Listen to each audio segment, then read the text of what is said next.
leitura de Amar e Ser Livre, de Sri Prem Baba, As Bases para uma Nova Sociedade. Capítulo 2. Família. Os exemplos citados no capítulo anterior têm algo em comum. Todos tocam nas relações com nossos pais. Não é por acaso. Já vimos que os sentimentos negados e a culpa são venenos que sabotam qualquer possibilidade de felicidade. E não é possível falar de cura desses sentimentos sem falar de família, sem se libertar do passado. No momento presente, não há sofrimento, só alegria. Se existe qualquer tipo de problema em nossa vida, isso significa que, na verdade, a nossa mente está presa ao passado. E somente o amor nos liberta do passado. Mas como amar quem não nos amou? Ou amou, mas não do jeito que queríamos? A libertação ocorre através do perdão e da gratidão. E isso somente é possível quando aceitamos e compreendemos, quando nos movemos em direção àquilo que ainda não aceitamos em nossas relações familiares, em especial com a nossa mãe e o nosso pai. A reconversão da distorção da energia vital passa pela harmonização com o pai e a mãe. Dentro desse jogo do qual escolhemos fazer parte nesse plano, eles são peças fundamentais. Eles são verdadeiros portais de estruturação da consciência humana. A entrada do espírito no corpo é um grande desafio, porque ele sente a limitação da matéria. A expressão do espírito é ilimitada, mas o corpo tem limites. Por isso, nos primeiros estágios da construção do ego, a entidade recém-encarnada no corpo deseja controlar o mundo. E como ela tenta fazer isso? Controlando a mãe, pois para a criança, a mãe é o mundo. É a mãe que dá o leite. A criança tenta dominar o amor através do leite. Ela tenta dominar o mundo se esforçando para receber amor através do leite. E se esse amor não vem, ela chora, grita, sofre. Então, aos poucos, ela vai percebendo que não consegue dominar o mundo, que não consegue dominar a mãe e desenvolve um sentimento de impotência. Esse sentimento acaba se transformando em inadequação, insegurança e sentimento de não pertencimento. Isso tudo faz parte da formação do ego e da personalidade do ser humano. Esse processo ocorre com todos nós. Com o passar do tempo, somos desafiados a ativar outros núcleos do ego e da personalidade. Então, começamos a conquistar segurança e a sentirmos que pertencemos. Isso ocorre se nossa mente não ficar completamente fixada na ausência da mãe. Porque se assim for, carregaremos essa sensação de impotência, que é de onde nasce a inveja, o ciúme, a falta de autoconfiança e etc. Em outras palavras, é de onde nasce a falta de mãe dentro de nós. A mãe, portanto, é o primeiro portal de estruturação da consciência. O segundo portal é o pai, pois ele é reconhecido mais tarde. O terceiro portal é Deus, que geralmente é uma projeção dos pais, uma representação mental. Esses são os três portais que estruturam a consciência, por meio dos quais podemos descobrir nossa verdadeira identidade, que é divina. O sagrado feminino, o sagrado masculino e a força neutra que equilibra os dois. Estamos falando do negativo, do positivo e do neutro, que são expressões da natureza. Isso é física. Quando esse triângulo é constituído perfeitamente, ou seja, quando você se harmoniza com essas três forças, a purificação se completa e você pode se tornar um canal puro da expressão da consciência divina. Portanto, todo o trabalho de cura se inicia com uma investigação sobre como está a relação com a sua mãe, pois ela é o portal número 1. Ela foi o veículo que o trouxe para esse planeta. A relação com a mãe é um instrumento de aferição tão preciso quanto a sexualidade.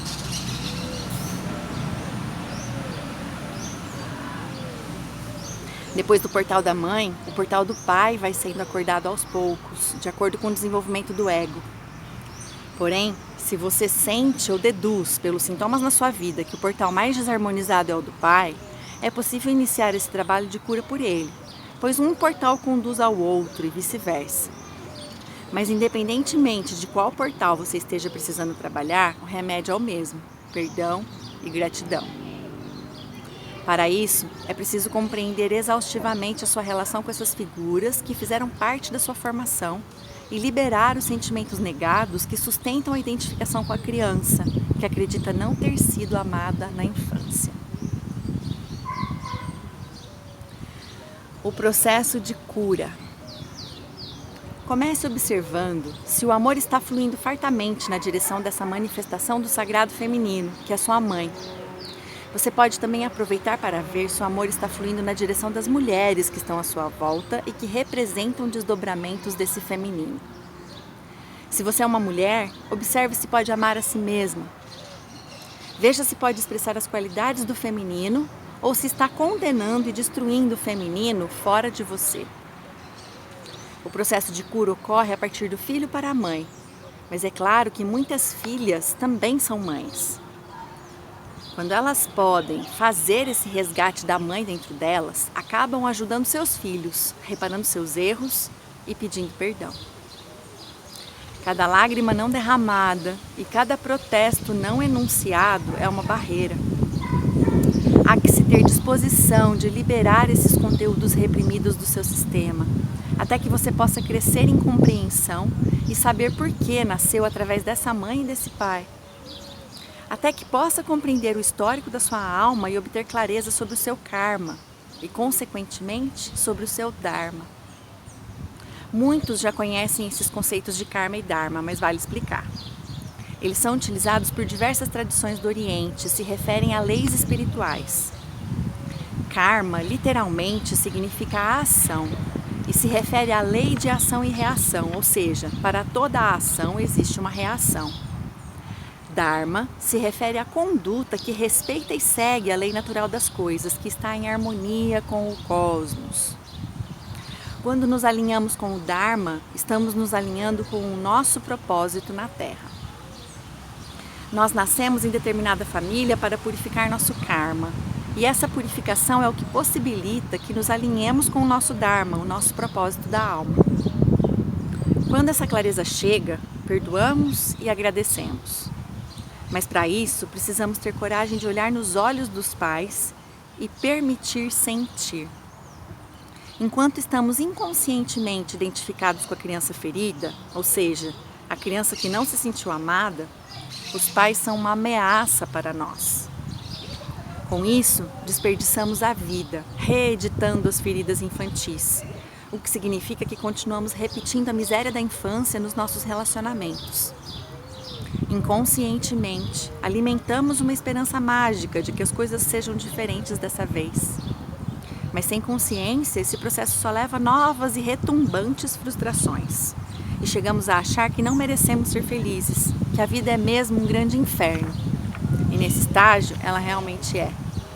Essa é a grande ilusão, enxergar esse mundo como um inferno. Mas eu afirmo que é possível viver o céu aqui na Terra, nesse corpo.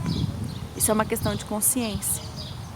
Se pudermos expandir a consciência a ponto de não nos identificarmos com o que é transitório, experimentamos o céu na Terra, mesmo que a situação ao nosso redor seja infernal. Para chegar a esse ponto, precisamos estar com o sistema purificado, o que significa estarmos livres dos pactos de vingança que sustentamos, primeiramente contra a mãe, depois contra o pai e então contra irmãos, tios, avós, todos aqueles que acreditamos que nos impediram de sermos nós mesmos.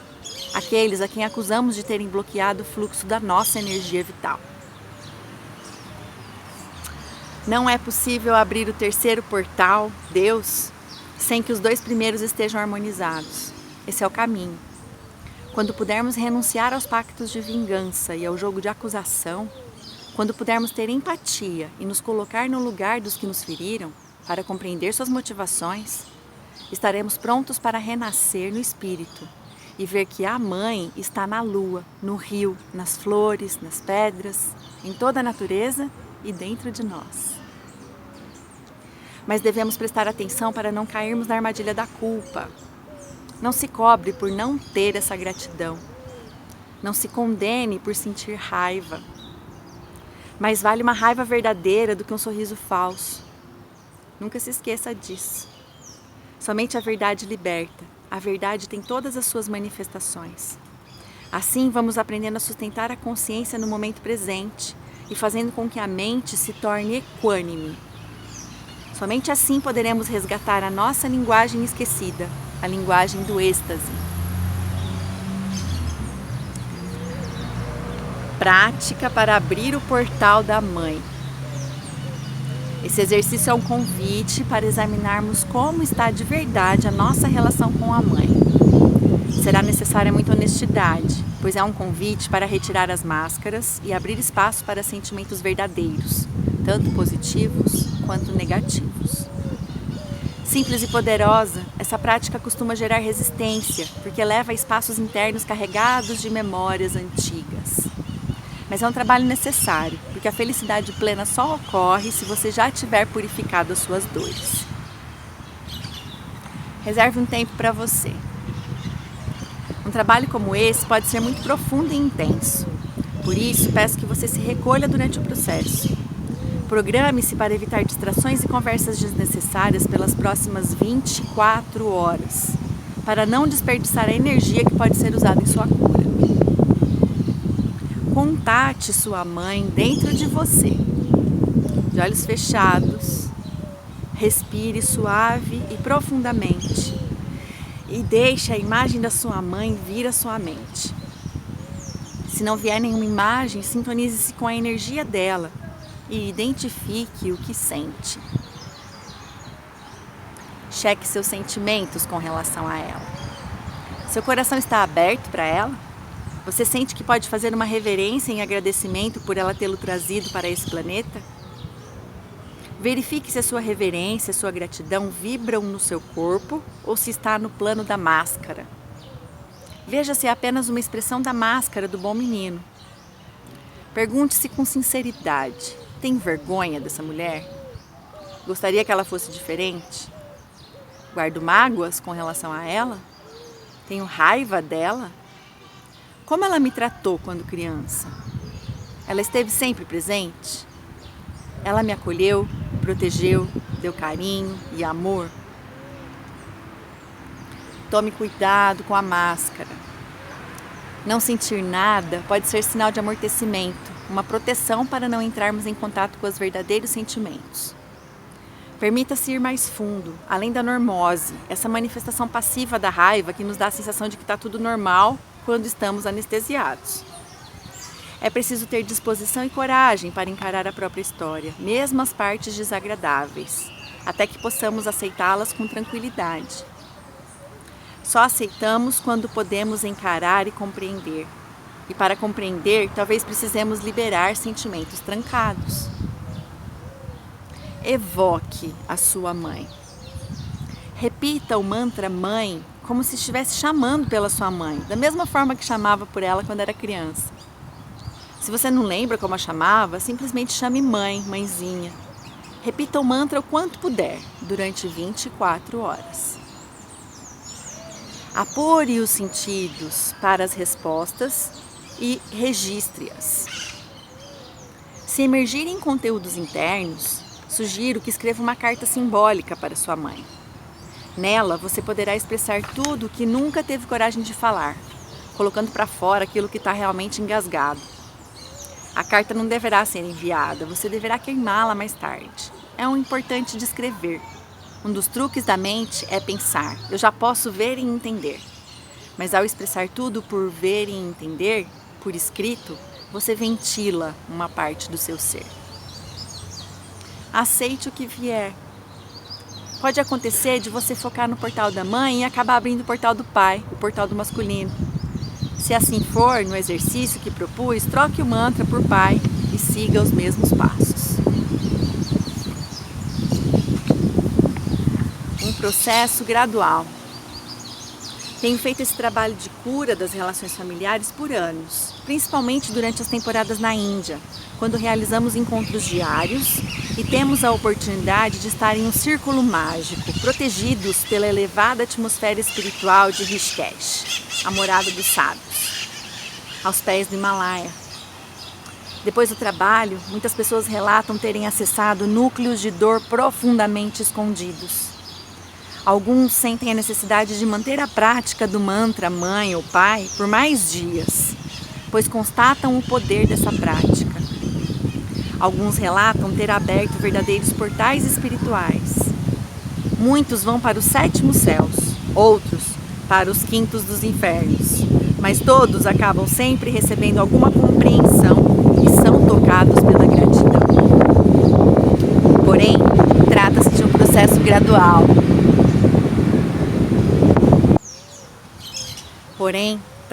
processo gradual. Com muitas idas e vindas. O trabalho de purificação e transformação requer tempo, determinação, muita paciência, humildade e compaixão, até encontrarmos o caminho. É fundamental estarmos constantemente renovando nossos votos, sabendo que de vez em quando vamos cair. Se mantivermos a prática, cada subida será mais alta, cada queda será menos profunda, até que possamos levantar e seguir em frente sem cairmos no mesmo buraco novamente. O processo de crescimento e amadurecimento da criança ferida não ocorre de uma hora para outra. Ele se dá de forma orgânica e natural.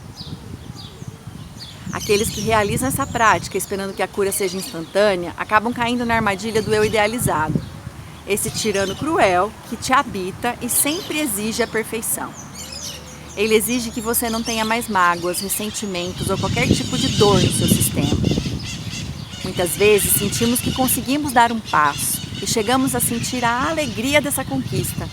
Mas quando menos esperamos, nos vemos novamente envoltos por uma nuvem escura e temos a sensação de que a guiança espiritual não está mais presente.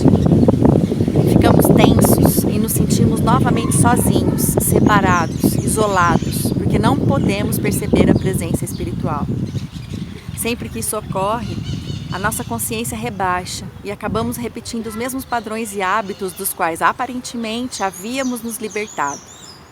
Isso gera a sensação de que não melhoramos em nada. Isso não é verdade. Fique atento para essa armadilha.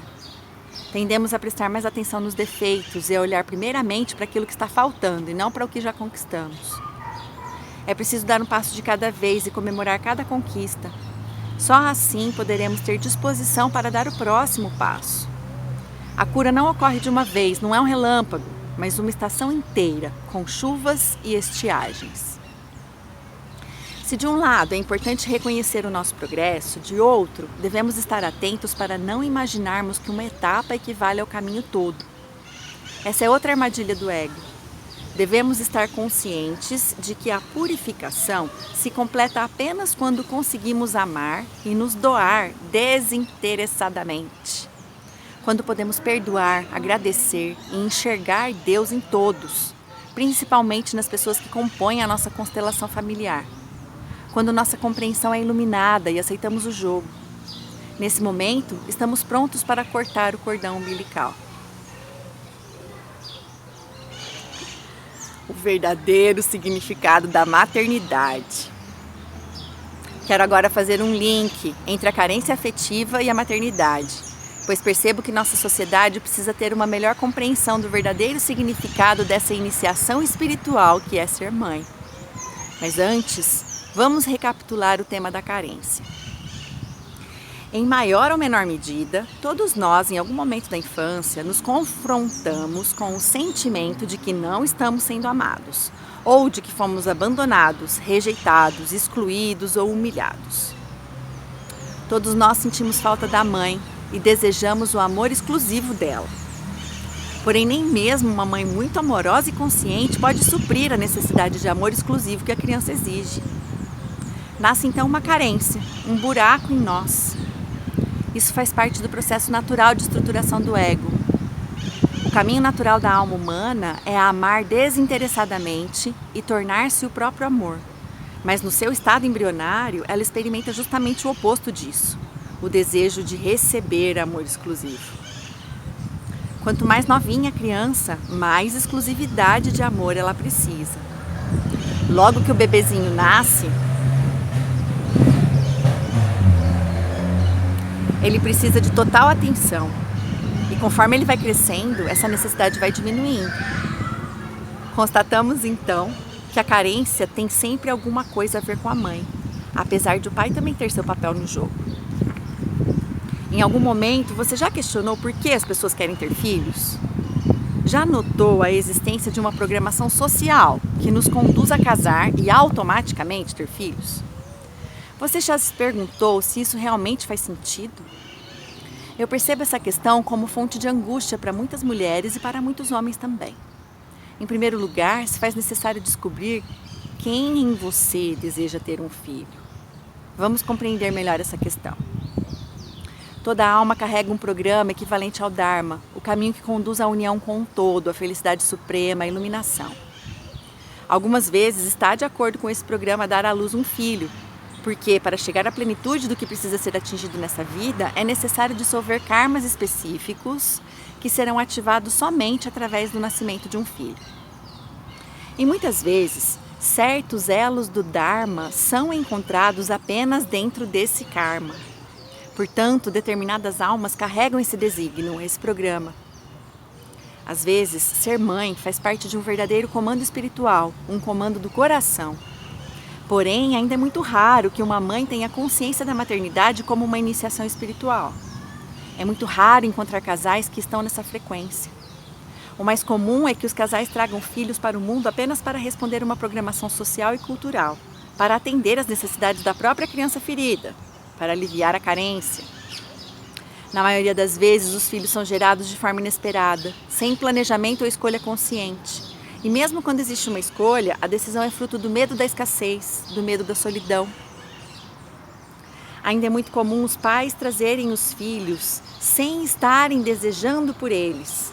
Ou, quando os desejam, essa vontade atende somente à necessidade de se realizar através deles. É a síndrome do Walt Disney, a esperança mágica de que o relacionamento e a família trarão felicidade eterna. Trata-se de uma crença de que a sua felicidade somente é possível através do outro. Então, você acredita que vai encontrar o príncipe encantado ou a princesa encantada e será feliz para sempre. O karma é uma lei inexorável, ela se cumpre. Mas ele é uma dívida de aprendizado, não de sofrimento. Ou seja, tais padrões vão se repetir até que a entidade aprenda o que tem que ser aprendido. O que não significa que tem que ser no processo, tem que sofrer no processo. Embora isso ocorra quase sempre. O mesmo vale para o karma coletivo de uma sociedade. Quando a sociedade compreender o equívoco que é colocar crianças no mundo de maneira tão inconsequente, essa compreensão vai quebrar esse ciclo kármico que faz com que procriemos ignorância. No meio disso, existe uma dívida, uma dúvida específica do universo feminino. Como mulher, para completar a maturidade, é preciso ter um filho? Não necessariamente. Essa é uma programação social que está com os tempos contados. Ela já está caducando. Eu vejo muitos carregarem essa angústia, mas se puderem realmente serem honestos consigo mesmo, encontrarão por trás dessa questão a necessidade de agradar alguém. Quando ocorre um comando superior para ter um filho, você não quer agradar ninguém, muito pelo contrário, às vezes até desagrada. Algumas mulheres têm essa incumbência kármica e dármica de dar passagem para um ser. Outras vão usar esse poder de outra maneira, vão usar seus aparelhos de uma outra maneira, como canalizando sua energia para a criatividade divina. Essa também é uma forma de dar à luz a muitos filhos. Muitas vezes eu falo brincando sobre a síndrome do Walt Disney, mas é algo muito sério. Tenho visto muitos buscadores espirituais comprometidos em encontrar um parceiro e ter filhos, acreditando que através deles encontrarão felicidade duradoura. Essa é uma programação social que vem de geração após geração. Muitos sentem que um elo está se quebrando dentro de si quando não podem corresponder às expectativas dos seus ancestrais e da sociedade. Além disso, também existe uma frustração por não estar podendo realizar nossos próprios sonhos, já que fomos programados para acreditar que através da família encontraremos a fonte da felicidade. Mas isso é um equívoco. Trata-se de um programa instalado nos corpos emocional e mental. Sinto que é preciso romper com esse programa, com essa necessidade de agradar. É fundamental que você possa ouvir o seu coração. Qual é o programa da sua alma? Você veio aqui por quê? Para quê? Eu sinto que se todos pudessem, de fato, seguir o caminho do coração e ouvir a voz do Supremo que habita em cada um de nós, certamente o número de crianças encarnadas iria diminuir muito. Quem em você quer ter um filho? O egoísmo? O medo da escassez? O medo da solidão? Talvez você possa concordar que é injusto trazer um ser para esse planeta somente porque você quer alguém para cuidar de você. Dessa forma, você está alimentando os karmas que de geração em geração se fortalecem. Você está jogando contra si mesmo e dificultando a própria libertação. Eu sei que parece tremendamente desolador envelhecer sozinho. Todos nós envelhecemos e alguns adoecem. Conseguiremos evitar isso tendo um filho? Não.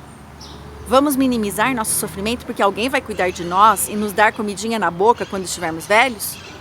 Tudo isso é tão relativo. Tenho visto filhos querendo jogar os pais num asilo, sentindo uma raiva horrenda por conta de como foram tratados.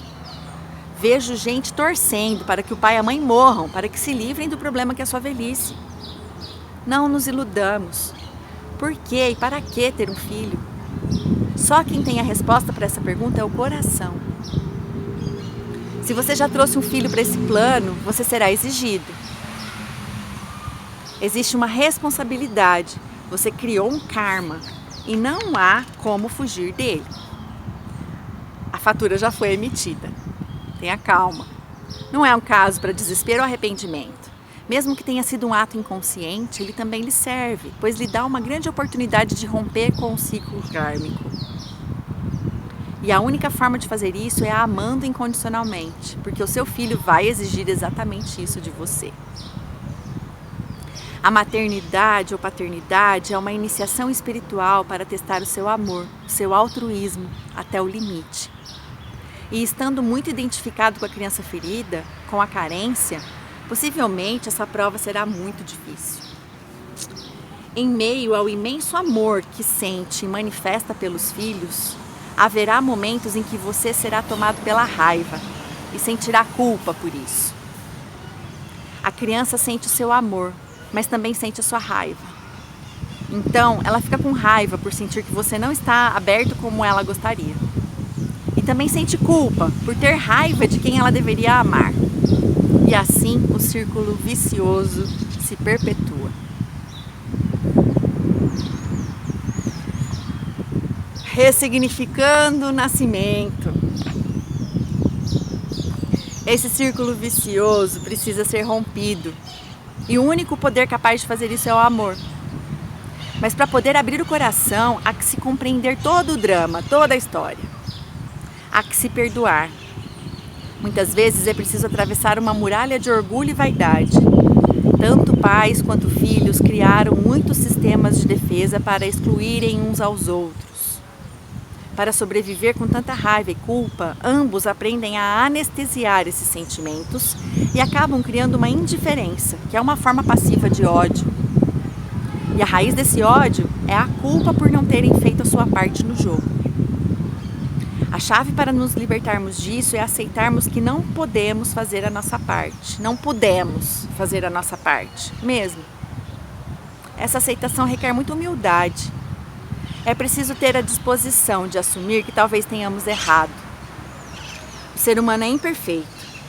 Estamos encarnados aqui, erramos. O principal obstáculo para a libertação é a negação da imperfeição.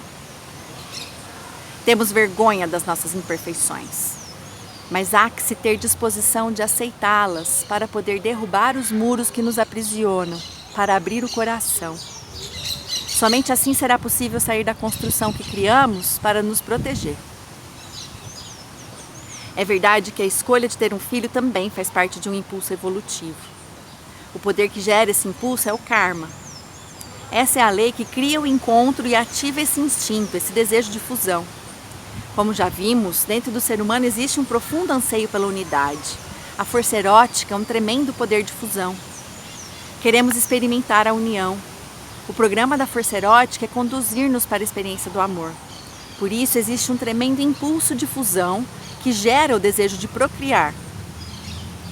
Porque estando envolvidos pela força erótica, temos um vislumbre da unidade, um vislumbre do paraíso. E tudo o que queremos é ficar lá. Louvadas sejam as crianças que nascem desse encontro de amor, pois são crianças amadas e queridas. Isso facilita muito. Se olharmos com bastante atenção e objetividade para as pessoas que mais sofrem nesse mundo, encontraremos ali o desamor na hora da concepção. E as pessoas mais felizes são aquelas que tiveram amor na concepção. Isso pode ser ressignificado e transformado através do processo de evolução da consciência. Pode parecer estranho dizer que uma pessoa nasce do desamor, porque se o casal estava namorando, é porque deveria ter amor, mas não é sempre assim. Sabemos que as aparências enganam. Parece que é amor, mas é luxúria, desejo de dominar o outro, desejo de humilhação, submissão, perversão, entre várias outras coisas. Mas mesmo que a criança tenha nascido do ódio, conforme vai amadurecendo e evoluindo no processo de cura, ela pode ressignificar o seu nascimento. Ela pode ir além da personalidade dos pais e ver o aspecto divino neles. Com isso, ela também se enxerga como um fruto do divino. Tudo se resume ao amor. Nós estamos aqui em busca do amor. Esse é o elemento alquímico que nos liberta de todo o sofrimento. É um tesouro que está dentro do nosso coração. Vamos continuar no nosso garimpo. Próximo capítulo 3. Eu e o outro. Até lá. Caderninho, hein? Anotando, fazendo o exercício para abrir o portal da mãe ou do pai.